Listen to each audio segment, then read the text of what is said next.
இந்த ஐபிஎல் முந்தானத்து நடந்ததுல்ல, அது என்னாச்சு? இந்த நாள் ஜெயிச்சிட்டாங்க சாமி. சரி. நேற்றுக்கு வந்து பஞ்சாப் ஜெயிச்சிருக்கு, ராஜஸ்தான் ராயல் தோத்து போச்சு. ஏன் தோனி நல்லா விளையாடலையா? தோனிம்பீங்க? தோனி தான். தோனி எல்லாம் 2 சிக்ஸ் அடிக்கிறப்ப அவுட் ஆகிட்டு போயாரு. சரி, ஓகே. ஐயோ, கிரிக்கெட் எப்ப இன்ட்ரெஸ்டா பாப்பீங்களா? நான் 10-20 வருஷமா பார்த்துட்டு இருக்கிறேன் சாமி. வீட்டுக்கார நானும் ரொம்ப நாளா பார்த்து சாமி. அவரு வந்து சென்னக்காரன்னா சாப்பிட கூட மாட்டாப்படி. அச்சோ, சோகமா உட்காந்துக்குவாரு. அவர் கூட சேர்ந்து நீங்களும் பார்க்க பழகிட்டீங்க. சரி. எங்க பேரம்புள்ளைகள் இதுலயாதான் பார்த்துட்டு இருக்கிறாங்க. அப்ப குடும்பமா உட்காந்துருவீங்க. குடும்பமா உட்காந்து பார்த்துட்டு இந்த பழக்கம் இருக்குது. சரி, ஐபிஎல் எந்த டீம் பிடிக்கும், எந்த பிளேயர் பிடிக்கும்?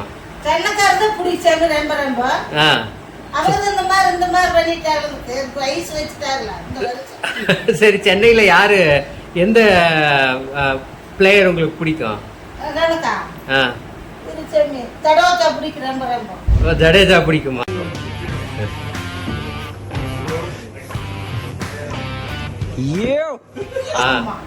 சரி, ஓகே. அப்புறம் தோனி பிடிக்குமா?